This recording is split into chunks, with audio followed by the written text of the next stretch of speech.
Assalamualaikum warahmatullahi wabarakatuh. Kami dari kelompok 2 akan mempresentasikan tentang laba dan ekuitas. Yang pertama, ekuitas adalah hak sisa terhadap aktiva suatu entitas setelah dikurangi hutang. Karakteristiknya, yang pertama, ekuitas sama dengan aktiva neto. Yang kedua, ekuitas dapat bertambah atau berkurang karena kenaikan atau penurunan aktiva neto baik yang berasal dari sumber bukan pemilik pendapatan dan biaya, maupun investasi oleh pemilik atau distribusi kepada pemilik. Teori ekuitas adalah teori yang menjelaskan sudut pandang yang digunakan dalam akuntansi berkaitan dengan penyusunan dan penyajian laporan keuangan. Yang pertama ada teori proprietari. Teori ini memusatkan perhatiannya pada pemilik, dengan demikian tujuan perusahaan adalah meningkatkan kemakmuran pemilik. Teori yang kedua itu ada teori entitas, yaitu kesatuan usaha. Dalam teori ini ada pemisahan antara kepentingan pribadi pemilik dengan kepentingan perusahaan. Dengan demikian transaksi yang dipertanggungjawabkan dan yang dicatat adalah transaksi yang melibatkan perusahaan. Yang ketiga ada teori ekuitas residual, yang keempat teori enterprise, yang kelima teori dana, dan yang keenam laporan nilai tambah atau value added. Sebagai pelengkap laporan keuangan, konsep nilai tambah adalah perbedaan antara penghasilan kotor yang diterima oleh suatu perusahaan dari hasil penjualan produk dan jasa dengan jumlah uang yang dibayarkan untuk membeli bahan baku dan jasa lainnya yang disediakan oleh pemasok dari luar perusahaan. Jadi kesimpulannya, nilai tambah pada dasarnya adalah hasil penjualan dikurangi dengan biaya bahan baku dan jasa pihak luar yang digunakan dalam rangka menciptakan penghasilan tersebut. Berikut ilustrasinya. Yang A mempunyai perusahaan X dan si A membeli bahan baku gandum sebesar 10.000. A menggaji pegawai B untuk mengolah bahan baku gandum menjadi tepung terigu. Tepung dijual dengan harga 25.000 dan B menerima gaji sebesar 5.000. Laba bersih yang diperoleh oleh A adalah sebesar 10.000. Nilai tambah perusahaan X adalah 15.000. Nilai tambah akan didistribusikan kepada A dan B. Metode subtraktif, nilai tambah sama dengan HP min BI. BI di sini itu beban input. Untuk HP itu adalah hasil penjualan. Metode aditif itu nilai tambahnya diperoleh dari beban gaji dan upah ditambah dengan laba operasi dikurangi beban operasi dan laba yang berasal dari kegiatan non-produksi. Karakteristik laba itu berkaitan dengan identifikasi sifat dari laba sehingga memungkinkan untuk menganalisis transaksi atau peristiwa yang dapat mempengaruhi laba. Pengertian laba yang dianut oleh struktur akuntansi sekarang adalah laba akuntansi yang merupakan selisih antara pendapatan dengan biaya. IAI tidak mendefinisikan income dengan istilah laba, tetapi dengan istilah penghasilan yang dinyatakan dalam konsep dasar penyusunan dan penyajian laporan keuangan. Penghasilan income adalah kenaikan manfaat ekonomi selama suatu periode akuntansi dalam bentuk pemasukan atau penambahan aktiva atau penurunan kewajiban yang mengakibatkan kenaikan ekuitas yang tidak berasal dari kontribusi penanam modal. Dalam paragraf 74 disebutkan bahwa definisi penghasilan meliputi baik pendapatan atau revenue maupun keuntungan atau gains. Adanya perbedaan dalam mendefinisikan laba disebabkan karena luasnya penggunaan konsep laba. Menyatakan tiga konsep laba. Yang pertama, basic income, yaitu menunjukkan konsumsi barang atau jasa yang dapat memenuhi kepuasan dan keinginan individu. Yang kedua, ada real income, yaitu menunjukkan kenaikan dalam kemakmuran ekonomi yang ditunjukkan oleh kenaikan cost of living atau biaya hidup. Yang ketiga, money income, yaitu menunjukkan kenaikan nilai moneter sumber-sumber ekonomi yang digunakan untuk konsumsi sesuai dengan biaya hidup. Menurut Fisher, konsep real income adalah konsep yang paling praktis bagi akuntan. Laba akuntansi dan laba ekonomi. Perbedaannya untuk laba akuntansi dan laba ekonomi disebabkan oleh perbedaan konsep yang melandasinya. Ekonom mendefinisikan laba dari sudut pandang orang, sekelompok orang, atau masyarakat secara keseluruhan. Laba ekonomi adalah tambahan kemakmuran yang ditimbulkan oleh kegiatan ekonomi dengan perusahaan sebagai wadah yang akan dinikmati oleh seluruh pihak yang ada dalam unit kegiatan ekonomi tersebut. Laba akuntansi atau accounting income adalah perbedaan antara pendapatan yang direalisasi dari transaksi yang terjadi selama satu periode dengan biaya yang berkaitan dengan laba akuntansi didasarkan pada transaksi aktual terutama dari penjualan barang atau jasa. Ini karakteristik laba akuntansi menurut Bill Kaulitz tahun 1993. Yang kedua adalah laba akuntansi didasarkan pada postulat periodisasi yang mengacu pada kinerja perusahaan selama satu periode tertentu. Yang ketiga, laba akuntansi didasarkan pada prinsip pendapatan yang memerlukan pemahaman khusus tentang definisi, pengukuran, dan pengakuan pendapatan. Yang keempat, laba akuntansi memerlukan pengukuran tentang biaya dalam bentuk kos historis. Yang kelima, laba akuntansi menghendaki adanya penandingan antara pendapatan dengan biaya yang relevan.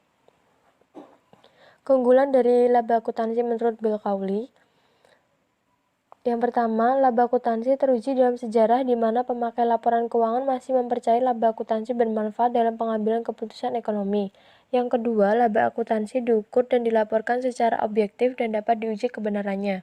Dan yang ketiga, atas dasar prinsip realisasi dalam mengakui pendapatan, laba akuntansi memenuhi kriteria konservatisme, artinya akuntansi tidak mengakui perubahan nilai tetapi hanya mengakui untung yang direalisasi atau realized gains. Laba akuntansi dipandang bermanfaat untuk tujuan pengendalian dan pertanggungjawaban manajemen. Baik, saya akan melanjutkan presentasi kelompok kami. Yang selanjutnya ada kelemahan laba akuntansi menurut Hendrickson. Yang pertama, laba akuntansi belum dirumuskan secara jelas. Yang kedua, belum ada pasar pengukuran dan penyajian yang secara teoritis mantap. Yang ketiga, praktek akuntansi yang diterima umum memungkinkan timbulnya ketidakkonsistenan dalam pengukuran laba periodik dari perusahaan yang berbeda atau antar periode akuntansi yang sama.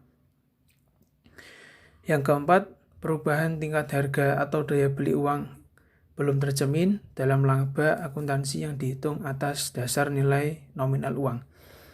Yang kelima, informasi lain mungkin terbukti lebih bermanfaat bagi investor dan pemegang saham dalam pengambilan keputusan investasi. Yang selanjutnya, tujuan pelaporan laba. Ada 8. Yang pertama, sebagai indikator efisiensi dalam penggunaan dana yang tertanam dalam perusahaan. Yang kedua, sebagai pengukur prestasi manajemen. Yang ketiga, sebagai penentuan besarnya pajak. Yang keempat, sebagai dasar kompensasi dan pembagian bonus. Yang kelima, sebagai alat pengendalian alokasi sumber daya ekonomi suatu negara. Yang keenam, sebagai dasar untuk kenaikan kemakmuran. Yang ketujuh, sebagai dasar pembagian dividen. Dan yang terakhir, sebagai alat motivasi manajemen dalam pengendalian perusahaan. Selanjutnya ada pengukuran dan pengakuan laba. Pengukuran besarnya laba sangat tergantung pada besarnya pendapatan dan biaya, karena laba merupakan selisih antara pendapatan dan biaya. Dengan demikian, laba diakui sejalan dengan pengakuan pendapatan dan biaya. Dalam konsep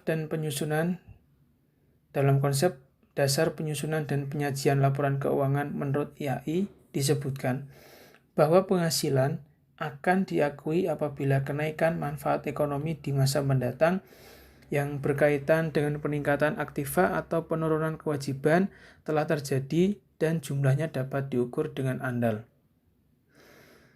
3 pendekatan dalam pengukuran laba. Yang pertama, pendekatan transaksi. Pendekatan ini menganggap bahwa perubahan aktiva atau laba terjadi karena adanya transaksi, baik internal maupun eksternal. Yang kedua, pendekatan kegiatan. Pendekatan ini merupakan perluasan dari pendekatan transaksi. Perbedaannya, pendekatan transaksi didasarkan pada proses pelaporan yang mengukur transaksi dengan pihak luar, sedangkan pendekatan kegiatan didasarkan pada konsep peristiwa atau kegiatan dalam arti luas, tidak dibatasi pada kegiatan pihak luar. Dan yang ketiga, pendekatan mempertahankan kemakmuran. Dalam pendekatan ini, laba diakui dan diukur setelah kapital awal dapat dipertahankan. Kapital yang dimaksudkan yaitu kekayaan bersih dalam artian luas dan dalam berbagai bentuknya. Dengan demikian, kapital diartikan sebagai sekelompok kekayaan tanpa memperhatikan siapa yang memiliki kekayaan tersebut. Selanjutnya ada kebaikan pendekatan transaksi. ada 5. Yang pertama, komponen laba dapat diklasifikasikan dalam berbagai cara, misalnya atas dasar produk atau konsumen. Yang kedua, laba operasi dapat dipisahkan dari laba non-operasi. Yang ketiga, dapat dijadikan dasar dalam penentuan tipe dan kuantitas aktiva dan hutang yang ada pada akhir periode. Yang keempat, efisiensi usaha memerlukan pencatatan transaksi eksternal untuk berbagai tujuan. Dan yang terakhir, berbagai laporan dapat dibuat dan dikaitkan antara laporan yang satu dengan yang lainnya. Selanjutnya ada kebaikan pendekatan kegiatan.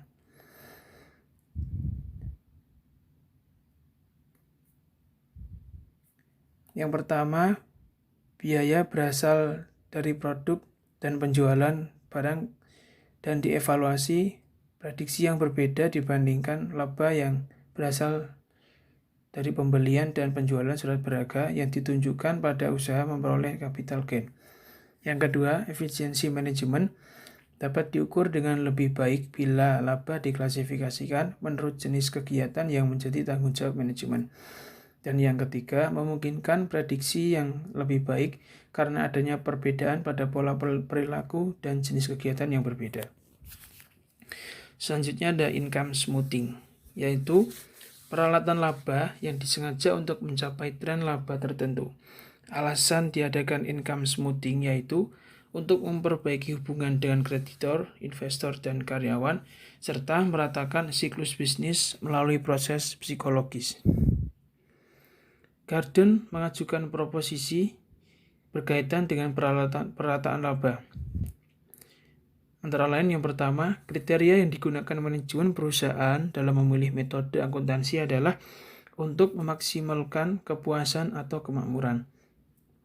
Lalu, kepuasan merupakan fungsi dari keamanan pekerjaan level dan tingkat pertumbuhan besar atau size dari perusahaan. Yang ketiga, kepuasan pemegang saham dan kenaikan performance perusahaan dapat meningkatkan status dan reward bagi manajer. Yang keempat, kepuasan yang tergantung pada tingkat pertumbuhan dan stabilitas laba perusahaan. Atas dasar proposisi tersebut, Garden mengajukan teori sebagai berikut. Jika 4 proposisi tersebut diterima atau terbukti, maka manajemen dengan kekuasaan akan 1. Meratakan laba yang dilaporkan.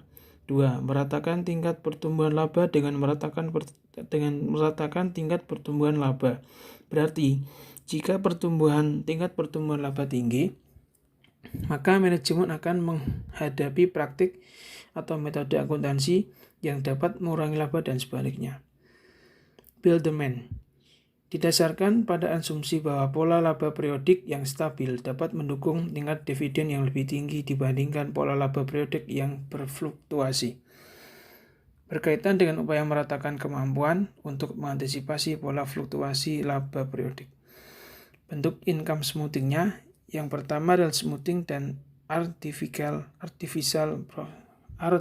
smoothing. Real smoothing itu berkaitan dengan transaksi aktual yang dilakukan atau tidak dilakukan berdasarkan pada pengaruh perataan terhadap laba. Artificial smoothing itu berkaitan dengan prosedur akuntansi yang diterapkan untuk mengubah kos atau pendapatan dari suatu periode ke periode yang lain. Tindakan yang disengaja atas level biaya yang dilaporkan atau real smoothing dan metode pelaporan artificial smoothing. Barnes membedakan 3 dimensi income smoothing. Yang pertama, perataan melalui peristiwa terjadi dan atau pengakuan peristiwa. Artinya, manajemen dapat menentukan waktu terjadinya transaksi aktual, sehingga pengaruh transaksi tersebut terhadap laba yang dilaporkan cenderung lebih rata sepanjang waktu. Perataan melalui alokasi sepanjang periode.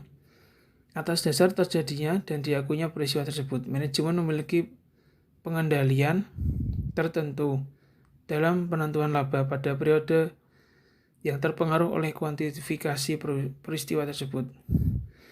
Dan yang ketiga, perataan melalui klasifikasi.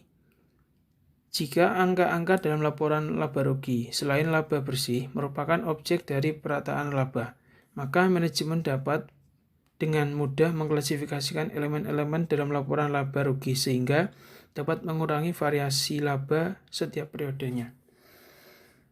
Demikian presentasi dari kelompok kami. Mohon maaf apabila banyak kekurangan dalam penyampaian materi dan cakupan materi. Terima kasih atas perhatiannya. Salam dan bahagia.